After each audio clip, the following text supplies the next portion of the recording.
नमस्कार, आप देख रहे हैं न्यूज चक्र। मैं अभिसार शर्मा। आजाद भारत के इतिहास में ऐसी कोई पॉलिटिकल पार्टी नहीं होगी जो महामारी के बीच में चुनावी प्रचार शुरू कर दे। जी हां, ये अतिशयोक्ति नहीं है और मैं बढ़ा चढ़ा कर ये बात नहीं कह रहा हूं। और आजाद भारत ही क्या, दुनिया में कोई ऐसी पॉलिटिकल पार्टी नहीं होगी जो महामारी के बीच में अपना चुनावी प्रचार करे। और वो पॉलिटिकल पार्टी कौन है? वो पॉलिटिकल पार्टी है भारतीय जनता पार्टी। आपके सामने देश की वित्त मंत्री निर्मला सीतारमण, इन्होंने क्या ट्वीट किया है। टाइम्स नाउ का एक सर्वे आया है जिसमें प्रधानमंत्री की लोकप्रियता 8% बढ़ गई है 23 मई की तुलना में, अप्रैल की तुलना में, जब प्रधानमंत्री चुनाव लड़ रहे थे लोकसभा का। क्या कहती है Nirmala Sitharaman? PMO leads India's fight against coronavirus from the front. His popularity is over 70%, finds survey by Times Now. Shows people's confidence in the leadership of Narendra Modi during extraordinary times caused by pandemic.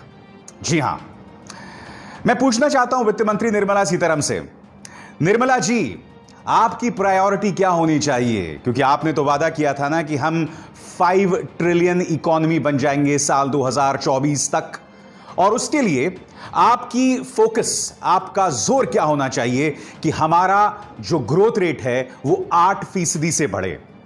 अब वो 8% तो आप हासिल कर नहीं पा रही हैं। आप किस 8% की बात कर रही हैं? ये टाइम्स नाउ का सर्वे जिसमें प्रधानमंत्री की जो लोकप्रियता है वो 8% बढ़ गई है। वो 8% ना सही तो यही 8% सही। जी, प्राथमिकताएं देखिए साहब, मानो इस वक्त महामारी नहीं है, चुनाव प्रचार चल रहा है। और टाइम्स नाउ के सर्वे की क्या हकीकत है मैं आपको कुछ देर में बताने वाला हूं। देखिए, जेपी नड्डा, बीजेपी के अध्यक्ष, Honorable Prime Minister Narendra Modi is leaving no stone unturned to protect and support the citizens in difficult times. His leadership in this fight against COVID-19 is being lauded globally. A majority of Indians have shown faith in his handling of the crisis in the nationwide survey. जी हां, देश भर में सर्वे हुआ है, इसमें प्रधानमंत्री की लोकप्रियता पर मोहर लगाई गई है। टाइम्स नाउ के फिर सर्वे का जिक्र, और देखिए भारतीय जनता पार्टी ने भी उस सर्वे का पूरा जिक्र किया है कि 8% बढ़ गई है प्रधानमंत्री की लोकप्रियता। अब मैं आपको बताता हूं हकीकत इस सर्वे की क्या है। आपके सामने कम से कम, ज्यादा से ज्यादा 600 लोगों से बात की गई इस सर्वे के लिए। इस देश की आबादी 130 करोड़ है। चलिए, आप 1 करोड़ भी पहुंच जाते तो बात समझ आती।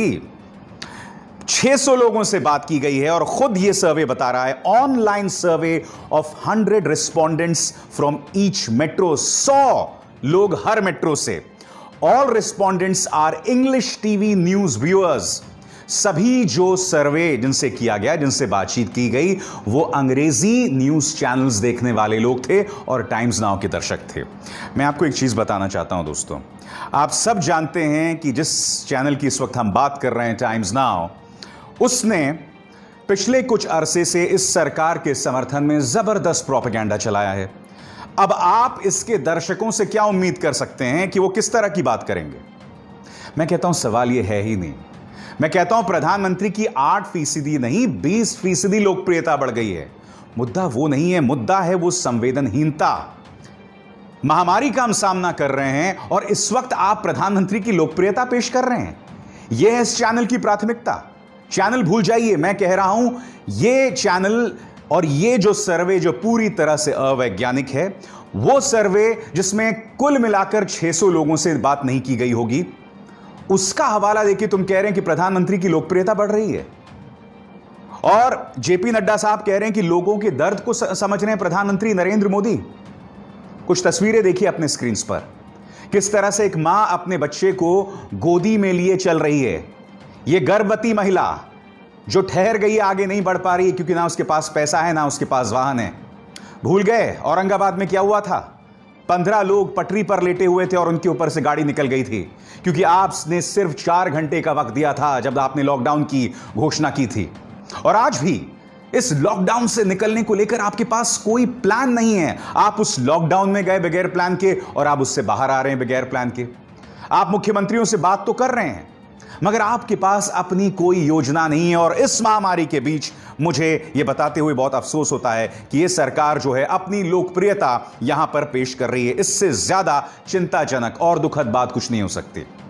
आपकी स्क्रीन पर यह महाशय संबित पात्रा, प्रवक्ता हैं बीजेपी के, उनका ये ट्वीट देखिए और इस ट्वीट के अंदर उन्होंने एक वीडियो डाला है। मैं चाहता हूं आप ये वीडियो देखिए। इस वीडियो के अंदर संबित पात्रा ये दावा कर रहे हैं कि उड़ीसा के जो मजदूर अब गुजरात से निकल रहे हैं, निकलते निकलते वो वहां के जो सरकारी मुलाजिम हैं उन पर पुष्प वर्षा कर रहे हैं।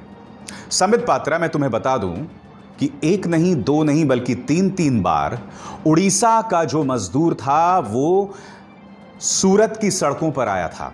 वो लगातार ये शिकायत कर रहा था कि किस तरह से प्रशासन उसका रत्ती भर भी ख्याल नहीं रख रही। और आपको शर्म आनी चाहिए संबित, जब मैंने आपसे चुनौती आपको दी थी कि आप जो अपने न्यूज चैनल्स के जरिए, अपने ट्विटर के जरिए जहरीला संवाद फैलाते हैं, आप अहमदाबाद पहुंचते, सूरत पहुंचते और उन मजदूरों की बात करते, क्योंकि आपने पुरी से चुनाव लड़ा था। अब जनता ने आपको बाय बाय कर दिया, वो एक अलग बात है। और आज आप इस वीडियो के सहारे, आप खुद सोचिए, जो गरीब जनता वहां से जा रही है वो क्या अपने पास पुष्प रखेगी ताकि वो लोगों पर उसकी वर्षा करे? और आप कर क्या रहे हैं? ये देखिए, एक और इनका प्रोपेगेंडा बताता हूं। इन्होंने राहुल गांधी का मजाक उड़ाते हुए कहा है कि किस तरह से राहुल गांधी कंफ्यूज्ड हैं जोन्स के बारे में और उनके रंगों के बारे में। इन्होंने राहुल गांधी का अधूरा बयान पेश किया है। सबसे पहले मैं आपको बताना चाहता हूं कि संबित पात्रा अपने इस ट्वीट के जरिए राहुल गांधी के किस बयान का कितना हिस्सा पेश कर रहे हैं, देखिए। तो रेड जोन है वो एक्चुअली ग्रीन जोन है, और जो ग्रीन जोन है वो एक्चुअली रेड जोन है। अब ये हैं कांग्रेस के एक प्रवक्ता विनय कुमार दुकनिया। इन्होंने मुझे ये पूरा जो राहुल गांधी का बयान है वो भेजा है कि दरअसल राहुल गांधी का पूरा बयान क्या था। अब आप उनका पूरा बयान सुनिए, अब आप खुद फैसला कीजिए कि क्या इस बयान के लिए हमें राहुल गांधी का मजाक उड़ाना चाहिए या क्या करना चाहिए। सुनिए। तो रेड जोन है वो एक्चुअली ग्रीन जोन है, और जो ग्रीन जोन है वो एक्चुअली रेड जोन है। तो मैं आपको छोटा सा उदाहरण देता हूं। ये जो जोन्स बने हैं ये नेशनल लेवल से बने हैं, ये जोन्स स्टेट लेवल पे बनने चाहिए। हमारे स्टेट के चीफ मिनिस्टर्स हमें कह रहे हैं कि नेशनल लेवल पे जो रेड जोन है वो एक्चुअली ग्रीन जोन है, और जो ग्रीन जोन है वो एक्चुअली रेड जोन है। तो इंफॉर्मेशन स्टेट लेवल लीडर्स के पास है। तो जरूरी है कि जो हमारे जोन्स बन रहे हैं, छोटा सा उदाहरण दिया है, जो हमारे जोन्स बन रहे हैं वो एक्चुअली डीएम और चीफ मिनिस्टर के बेसिस पे बनने चाहिए। डीएम के पास इंफॉर्मेशन। तो देखा आपने, एक ऐसे दौर में जब हम सबको एक साथ आना चाहिए और हम सबको एक साथ लाने का कर्तव्य किसका है? केंद्र सरकार का है। वो केंद्र सरकार और उनके छुट भैये नेता क्या कर रहे हैं? पहले तो न्यूज डिबेट्स में जाकर सिवाय हिंदू मुस्लिम के कुछ नहीं करते हैं, सिवाय तबलीगी जमात पर इनके फोकस के कुछ नहीं करते हैं, जहर फैलाने के, झूठ फैलाने के ये लोग कुछ नहीं करते हैं। इस महामारी के बीच ये लोग एक सर्वे लेकर आ गए हैं और उस सर्वे का मुकाबला निर्मला सीतारमण दे रही हैं, जिनका काम है अर्थव्यवस्था को दुरुस्त करना। जेपी नड्डा कर रहे हैं, जो कि बीजेपी के अध्यक्ष हैं। सबसे रिच पॉलिटिकल पार्टी है आपकी नड्डा साहब। मैं आपसे एक सवाल पूछता हूं, क्या भारतीय जनता पार्टी ने आपके खजानों में करोड़ों रुपए हैं? क्या बीजेपी ने अपनी तरफ से पैसे दान किए? आपको चाहिए था कि अपनी जेब से, बीजेपी की जेब से 500 करोड़ इस वक्त पीएम केयर्स में ही दे देते। वो पीएम केयर्स जिस पे बहुत सारे सवाल हैं। क्या किया आपने ऐसा जेपी नड्डा साहब? मगर इस मुश्किल दौर में आप क्या कर रहे हैं? इस मुश्किल दौर के अंदर भी आप सियासत कर रहे हैं। और राहुल गांधी ने अपनी तरफ से जो मशवरे दिए हैं ना, उस पर आप गौर कीजिए। राहुल गांधी क्या कर रहे हैं? प्रेस कॉन्फ्रेंसेस भी कर रहे हैं, 2 या 3 प्रेस कॉन्फ्रेंसेस कर रहे हैं, लोगों के सवालों का जवाब दे रहे हैं। मगर प्रधानमंत्री नरेंद्र मोदी सिर्फ एक तरफा संवाद, राष्ट्र का संबोधन देते हैं, बोलिए थाली बजाओ, ताली बजाओ, मोमबत्ती जलाओ। और लॉकडाउन 3 की तो उन्होंने स्वयं घोषणा भी नहीं की, और प्रधानमंत्री ने अब तक एक भी प्रेस कॉन्फ्रेंस नहीं किया। आप ये सवाल पूछना नहीं चाहिए आपको कि प्रधानमंत्री प्रेस कॉन्फ्रेंस क्यों नहीं कर रहे हैं, राहुल गांधी ये प्रेस कॉन्फ्रेंस क्यों कर रहे हैं? राहुल गांधी एक पॉलिटिकल पार्टी के उपाध्यक्ष हैं।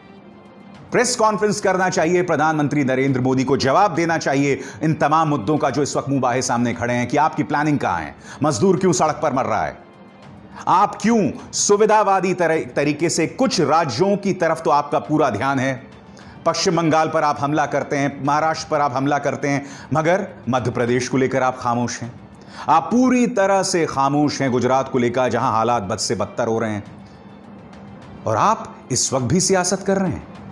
बताइए, मैं आपके सामने राहुल गांधी कुछ मशवरे पेश करना चाहूंगा जो उन्होंने दिया है, और मुझे ऐसा लगता है कि बहुत जरूरी है कि इन पर ध्यान दिया जाए। आपके स्क्रीन पर राहुल गांधी ने कुछ मशवरे दिए हैं। आय का सहयोग, सबसे गरीब 13 करोड़ परिवारों का आय का सहयोग मिले, हर परिवार को 7,500 रुपए दिए जाएं। यदि 13 करोड़ परिवारों में से प्रत्येक को कम से कम 5,000 भी दे दिए जाएं तो कुल 65,000 करोड़ की आवश्यकता है, जो जरूरी भी है और सरकार आसानी से इसे दे सकती है। फिर मनरेगा को लेकर उन्होंने कुछ मशवरे दिए हैं, खाद्य सुरक्षा को लेकर मशवरे दिए हैं। अब गौर कीजिए राहुल और भी क्या मशवरा दे रहे हैं। यहां पर वो कह रहे हैं अन्नदाता किसान को ताकत व मदद दी जाए। किसानों को लेकर भी राहुल यहां पर मशवरा दे रहे हैं। 8.22 करोड़ पीएम किसान खातों में 10,000 रुपए डालकर किसान को तत्काल आय सहयोग दिया जाए।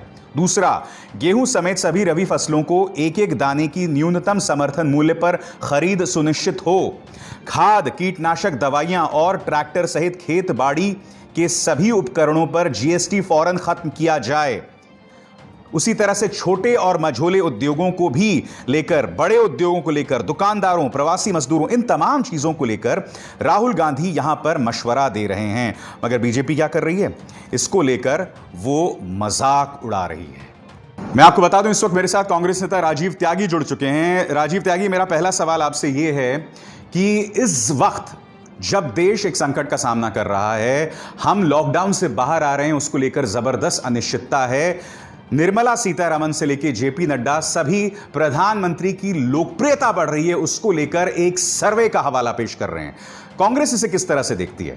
देखिए विशाल जी, जो आप प्रश्न कह रहे हैं कि इस महामारी के संक्रमण के दौरान, इस समय जब पूरा देश परेशान है, परेशानी की हालत में है, कुछ टेलीविजन चैनल्स पे पोल्स दिखाए जा रहे हैं कि प्रधानमंत्री जी की लोकप्रियता बढ़ रही है, तो ये ठीक वैसे ही है कि किसी के विपत्ति काल में किसी के घाव पर नमक छिड़कना और किसी के घाव को खुरच देना बुरी तरह से। आज देश का किसान परेशान है, देश का प्रवासी मजदूर परेशान है, देश का मिडिल क्लास परेशान है कि कैसे अपने बच्चों की फीस भरेंगे, कैसे अपनी गाड़ियों की किस्त देंगे, कैसे मिडिल क्लास के लोग अपने मकानों की किस्त देंगे, कैसे वो अपना खर्चा चलाएंगे। क्योंकि जितने भी प्राइवेट ऑनर्स हैं, इवन सरकार तक देखिए, सरकार भी अपने कर्मचारियों की तनख्वाह काट रही है। एक तो प्रधानमंत्री कहते हैं कि तनख्वाह मत काटिए, मैं अपील करता हूं, और दूसरी तरफ सरकारी कर्मचारियों को डीए काट देते हैं। तो ये दोगलापन भारतीय जनता पार्टी का जनता सब समझ रही है। और ऐसे समय में पोल करना और पोल करके चुपचाप दिखाना, तो ये गोदी मीडिया, या ये कहूंगा मैं गुलाम मीडिया का जो एक कार्य है, उसको भी जनता बहुत माइन्यूटली देख रही है। विशाल जी, आपसे मेरा दूसरा सवाल यहां पर राजीव त्यागी, ये मुझे बताइए कि राहुल गांधी ने अपनी तरफ से जो जो मशवरे पेश किए, संबित पात्रा सरीखे नेता उसका मजाक उड़ा रहे हैं। क्या इस वक्त ऐसा माहौल होना चाहिए, या आपको लगता है कि दोनों आपस में साथ मिलकर काम करें? ये जो सलीका है, ये तरीका है राहुल का मजाक उड़ाने का, उसे आप कैसे देखते हैं? देखिए विशाल जी, आपने जो ये प्रश्न पूछा है कि राहुल गांधी जी की सलाहों का या कांग्रेस पार्टी की सलाहों का भारतीय जनता पार्टी मजाक उड़ा रही है, तो इसका स्पष्ट उत्तर ये है कि प्रवासी मजदूरों के लिए या देश के 13 करोड़ लोगों के लिए अगर कांग्रेस पार्टी, राहुल गांधी कह रही कि 7,500 रुपए उनके अकाउंट में चले जाएं, तो वो मजाक उन प्रवासी मजदूरों का भारतीय जनता पार्टी उड़ा रही है जो दिक्कत में है। देश के 8 करोड़ किसानों के अकाउंट में 5,000 रुपए चले जाएं, जो कांग्रेस डिमांड कर रही है, या श्रीमती सोनिया गांधी जी डिमांड कर रही हैं, राहुल गांधी जी डिमांड कर रहे हैं, तो ये मजाक निश्चित रूप से भारतीय जनता पार्टी देश के किसानों का उड़ा रही है। देश के मिडिल क्लास का मजाक भारतीय जनता पार्टी उड़ा रही है कि उनकी सैलरी कट हो रहा है, उनको नौकरियों से निकाला जा रहा है, वो दिक्कत की तरफ बढ़ रहे हैं। ये मजाक भारतीय जनता पार्टी निश्चित रूप से मिडिल क्लास का उड़ा रही है। और मैं तो ये कहूंगा कांग्रेस पार्टी, श्री राहुल गांधी जी जिस तरह से बड़े बड़े इकोनॉमिस्ट जिनको कि पूरा विश्व रिकॉग्नाइज कर रहा हो, और रघुराम राजन जी एक हमारे देश के गवर्नर रहे रिजर्व बैंक के, इसके अलावा और भी इकोनॉमिस्ट से राहुल गांधी जी बात कर रहे हैं, तो भारतीय जनता पार्टी उन इकोनॉमिस्ट का, पढ़े लिखे लोगों का मजाक उड़ा रही है जिनको पूरे विश्व में सम्मान किया जाता है। अरे कुछ नहीं करते, मनमोहन सिंह साहब से बात कर लेते प्रधानमंत्री जी। मनमोहन सिंह साहब ने हमेशा देश को राह दिखाई आर्थिक संकट के समय में, तो निश्चित रूप से ये इतना बड़ा आर्थिक संकट आता ही नहीं। तो ये थे राजीव त्यागी। मगर एक ऐसे दौर में जब भारतीय जनता पार्टी इस संकट को भी एक चुनावी प्रचार के तौर पर देख रही है, अपने विरोधी राजनीतिक दलों को टारगेट कर रही है, जो विरोधी पार्टियां जहां राज्य में सरकार है जिनकी, वहां उन्हें टारगेट कर रही है, ऐसे वक्त में आप पीएम केयर्स पर सवाल नहीं कर सकते। जी हां, वो पीएम केयर्स नंबर 1 आपकी स्क्रीन पर, इस पर सवाल नहीं किया जा सकता। नंबर 2, क्या आप जानते हैं कि पीएम केयर्स का ऑडिट सिर्फ इसके ट्रस्टीज कर सकते हैं, और वो ट्रस्टीज कौन हैं?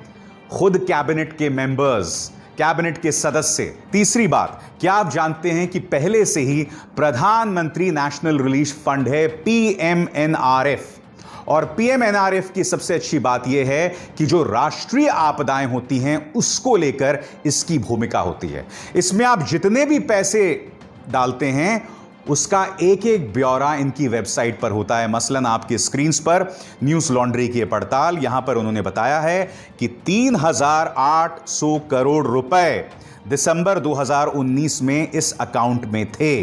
तो पारदर्शिता भी है, मगर पीएम केयर्स को लेकर कोई पारदर्शिता नहीं है। क्या यह सवाल नहीं उठना चाहिए? क्योंकि यह सवाल तो किसी और ने नहीं बल्कि प्रधानमंत्री नरेंद्र मोदी ने भी उठाया था कि केंद्र सरकार की जितनी भी योजनाएं होती हैं उसमें आरटीआई लागू होना चाहिए, जनता को पता होना चाहिए उसका पैसा कहां कहां गया। विपक्ष में प्रधानमंत्री ने क्या कहा था, आप खुद सुनिए। क्या भारत के नागरिक को दिल्ली सरकार के खजाने का खर्च कहां होता है वो जानने का अधिकार है? अगर देश के नागरिक को ये जानने का अधिकार है, और अगर वो कोई पूछे कि भारत सरकार की तिजोरी के पैसे कहां खर्च किए गए, वो गुनाह है? क्या ये पूछना सही है?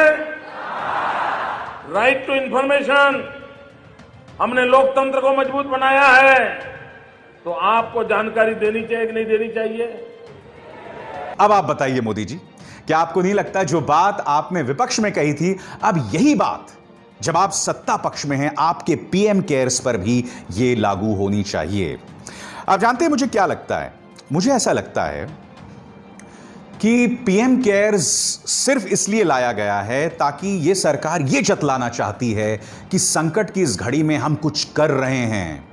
अगर आप एक पुरानी योजना को ही सामने लेकर आएंगे तो लोगों को लगेगा साहब काम तो कुछ कर ही नहीं है सरकार, इसलिए आप एक शिगुफा ले आए जिसका नाम है पीएम केयर्स। हालांकि मैं आपको बता दूं, इस योजना में मैंने भी पैसे कंट्रीब्यूट किए हैं, मगर इसके साथ साथ मैं और मेरा परिवार जो बाकी गरीब हैं, खासकर मेरे घर के आसपास जो रहते हैं, उनकी जिंदगी को थोड़ा आसान कर सकूं उसमें मैं योगदान देते रहता हूं। और मैं उम्मीद करता हूं आप, खासकर जो मध्यम वर्गीय परिवार से हैं, आप खुद भी ऐसी चीजें करते रहें। इसलिए बहुत जरूरी है कि पीएम केयर्स में पारदर्शिता हो, और पारदर्शिता तो कहीं नहीं है। पिछले हफ्ते अचानक गृह मंत्री अमित शाह जो हैं वो अवतरित हुए। कैसे अवतरित हुए? उन्होंने अपने ट्विटर अकाउंट पर एक संदेश दिया। इसमें जबरदस्त कटाक्ष था कि कुछ लोग मेरे मरने की दुआएं कर रहे हैं। मैं बता दूं कि मैं पूरी तरह से स्वस्थ हूं और ये लोग जो मर्जी कहते रहें, मुझे कुछ नहीं होगा। कुछ लोगों ने अफवाह भी फैलाई, मैं उन्हें माफ करता हूं, उनका मुझ पर कोई असर नहीं पड़ता। इसको लेकर खुद जेपी नड्डा भी सामने उभर कर आ गए। एक तो इस देश में लोग इतने कभी कभी वाहियात सोच के हैं कि वो गृह मंत्री के बारे में ऐसी अफवाहें फैलाने लगते हैं, इनको शर्म भी नहीं आती है। अब 4 लोगों को गिरफ्तार किया गया है अहमदाबाद में। अब जैसी आप करोगे वैसा आप भरोगे, सीधी सी बात है। मुद्दा ये नहीं है। मुद्दा क्या, मैं आपको बताता हूं। मुद्दा यह है कि आप जानते हैं कि अमित शाह दिल्ली चुनावों में कितने सक्रिय थे। याद है आपको?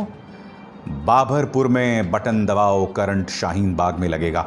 चुनाव जब आते हैं तो अमित शाह बहुत सक्रिय थे, मगर जैसे ही दिल्ली में दंगे हुए अमित शाह गायब हो गए। जमीन पर कौन दिखाई दिया? यह शख्स देश के राष्ट्रीय सुरक्षा सलाहकार अजीत डोभाल गायब थे। फिर अचानक अवतरित हुए संसद के अंदर इस मुद्दे पर बयान देने, जिसमें उन्होंने अधूरा सच आपके सामने पेश किया। अब इस पूरे प्रकरण के दौरान वो कभी नहीं दिखाई दिए, और जब उनसे सवाल किए जाते रहे कि आप हैं कहां, मेरे जैसे पत्रकार जब सवाल करते रहे, तो क्या आप जानते हैं अभी हाल ही में 3 पत्रकारों पर FIR दर्ज किया गया है, जो लोग दंगा भड़काने का जिन पर आरोप है। उनमें से एक पत्रकार ने एक दूसरे पत्रकार से सवाल पूछा। वो पत्रकार जो ये सवाल पूछ रहा था कि अमित शाह कहां हैं, उन्होंने दोबारा पलट के उससे बोला कि अरे अमित शाह तो अपना काम बखूबी कर रहे हैं, आपको किसने हक किया अमित शाह से सवाल करने का। अगर ये बात भारतीय जनता पार्टी का कोई नेता कहता तो बात समझ आती, मगर अब इस तरह के पत्रकार जो है ना, वही प्रवक्ता बन गए हैं होम मिनिस्टर के, भारतीय जनता पार्टी के। मगर यह बात आपसे छुपी तो है नहीं, ये तो हकीकत हो गई है। हमारे मुख्य धारा का मीडिया पिछलग्गू बन गया है सत्तारूढ़ भारतीय जनता पार्टी का। तो बहुत अच्छी बात है अमित जी कि आपने अपने स्वास्थ्य को लेकर जो एक भ्रांति थी, अफवाह थी, उसको क्लियर किया। मगर ऐसे मौकों पर कृपया गायब मत हो जाएं, और जो लोग आपसे सवाल करते हैं कि आप थे कहां, वो बहुत ही वाजिब सवाल हैं। न्यूज चक्र में बस इतना ही। अभिसार शर्मा को इजाजत दीजिए। मेरी आप सबसे अपील कि न सिर्फ इस कार्यक्रम को लाइक और शेयर करें, बल्कि वो बेल आइकन जो है ना, उसे जरूर दबाएं, ताकि जैसे ही मैं कोई शो करूं सीधे आपके मोबाइल फोन्स तक पहुंच जाए। अभिसार शर्मा को दीजिए इजाजत। नमस्कार।